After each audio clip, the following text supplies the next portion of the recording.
Oh, you have to do better than that. How you doing? There you go. We're going to have a fun show tonight. We're going to do some things different here. We're going to talk a little bit. I'm going to bring up a couple of other people to tell you about some of the projects that we're working on. Then we're going to do a long Q&A session. There's probably a lot of things you want to know about. Rather than me just blah blah for an hour, I figure we'll do kind of a Q&A. 1,491 days ago is when it began. When a lot of us got together in Richmond, Canala Plaza, in the freezing rain downtown. Were any of you there? And all around that time, other little tea parties, 9, 12 group patriot organizations started springing all over Central Virginia, of course all over America as well. It was those groups coming together that has done the work that has led you and I today to say the Associated Press Department of Justice scandal, where we can say IRS scandal, where we can say Benghazi scandal and demand answers. It's those tea parties, it's your work over the last 4 years that now allows us to demand answers. You reap what you sow. And for 4 years, you didn't have a lot to really hang your hat on. In that midterm election, we ousted one-term Tom Perriello. We got rid of that guy. But there still wasn't a lot to hang your hat on. Day in and day out, you had to watch the news and you had to watch that guy. You had to watch that guy systematically destroy America. You had to watch the Democrats, the progressives, come out of the woodwork that could not profess enough how Marxist they were. You had to watch that. And I know what you felt. I know the anger you felt and I know the frustration you felt because I felt it too, day in and day out. But you still did the work. And I would travel with a couple of my buddies, Matt, my producer, Skip, different people all over. I've been all over, down to the Outer Banks. I've been out to the Peninsula Patriots, Nova, Ohio, Michigan. We've been all over talking to different groups.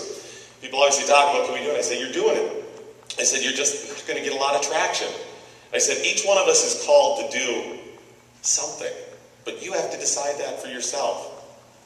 Your little part. Maybe you do a little research one night, late at night, and you send it out to people like me. Maybe you organize like Bob. Whatever it is, we're all called, but you have to decide. And you just don't feel like you're getting a lot of traction. But we sowed really good seeds. And we are right on the verge of having those people. We are right on the verge of exposing it. It's not just about getting him out of office. It's not just about kicking out some Democrats or some progressives. It's not about that. It's about exposing what they've done that's wrong. And we are right there. They are finding it harder and harder to wiggle out of this. Because it's coming fast and furious. It's coming fast and furious at them, and they can't stop. Watch the mannerisms of Jay Carney, of the president. One thing you can tell is when the president comes out and he goes, we're going to get to the bottom of this, I'm going to do this, I'm going to do this, or whatever, because I believe that you'll notice his cadence changes.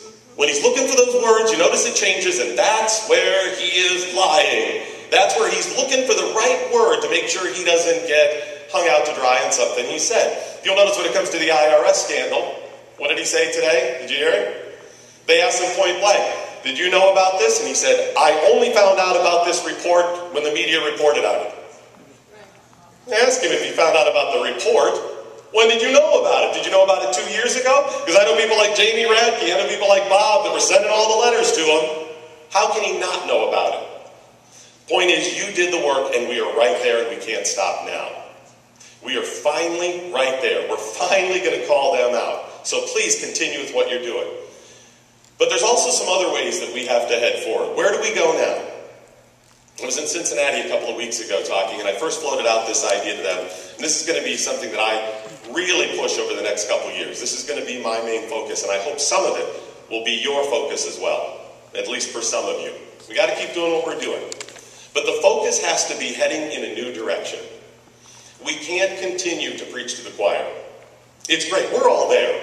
Based on the fact that you're here, I'm pretty sure you get it. It's all those other people that don't get it. And in particular, who are those people? It's the youth. For the last 20 years, our failures in schools, our failures to be on school boards and control what they were learning, our failures to make sure that message was out to them, has allowed you and I to be where we are because they sowed those seeds years ago.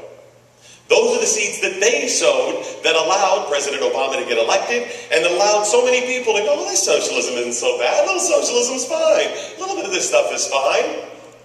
They sowed those seeds. They sowed them with the youth. They got Jon Stewart every night, who is hilarious. He is a brilliant entertainer. Just has the wrong ideas. But they believe it because it's wrapped in a nice, pretty bow of comedy and entertainment. I know a little something about that. We do a little bit of that. So that's our way forward.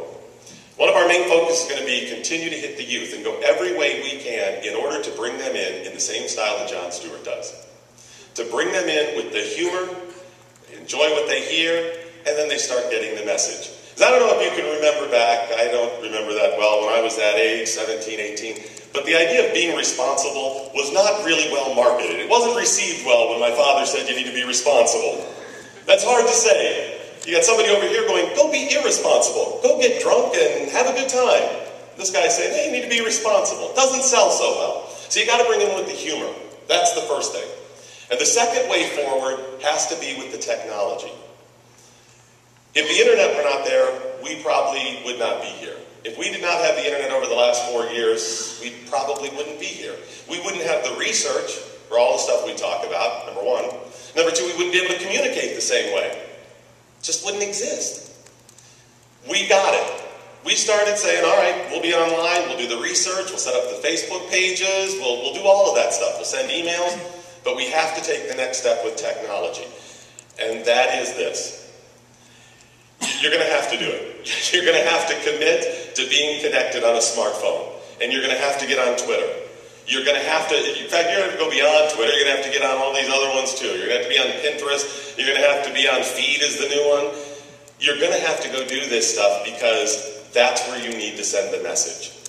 You need to be connected to get the message from all of us, but you need to send the message to people as well. And that is the biggest challenge that I think most of the people in the Tea Party face. I don't want to buy. Up until 2 weeks ago, I had a little flip-up phone, and I was texting using all the number buttons, and I couldn't turn it off. It got wet like a year before, and it still worked, except the off button wouldn't work. So I couldn't hang up on calls, and I had to take the battery out every time. So anytime I called my friends, they knew this, and they wouldn't hang up. So I'd have to take the battery out every time. And I did this for a year because I'm that cheap. Finally, my wife's like, you're getting a new phone. All right, honey, I'll get a new phone. And I got it. It's been spectacular. It allows me to stay connected on Twitter, and I know in a second everything that's going on. I can actually have more control over what I'm getting and what I want to answer and respond to than I did with email. That's just one example, one small example of technology that we all need to be a part of. So we need to go after the youth, and we need to use technology to do so.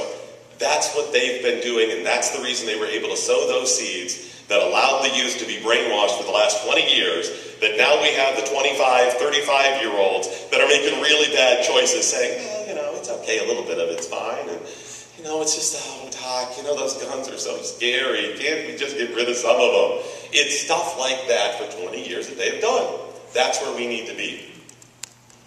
For a couple of years now, my buddy Matt and I, which maybe you've seen him speak at some of the different tea parties, have had this idea of going after the youth with content specifically. There's a lot of websites out there, very few that are content-driven, that are fun and entertaining and also informational, that do it from a conservative and libertarian perspective, and do it that it can also be fun and would also bring in some youth and so on and so forth. So we said, hey, let's go do that. I don't know if you know this, but setting that stuff up is a little bit expensive.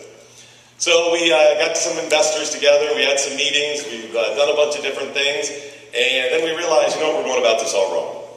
We need to provide the content, but not specifically necessarily the website. If we control the content, if we control all of the material, we're the movie producers, so to speak, as opposed to the theater operators, then we can put it a lot of different places. And that's what I do every day anyways. I produce content, whether it's audio content or visual content or whatever else. So Matt has gotten together with a couple of other smart people. By other, I mean Matt is smart, not me. It's the only time you're ever going to hear that, so enjoy it, buddy. Suck it up. Enjoy it. Got together with them, and they've launched a new project called the Coolidge Project. They're going to tell you about it in just a second.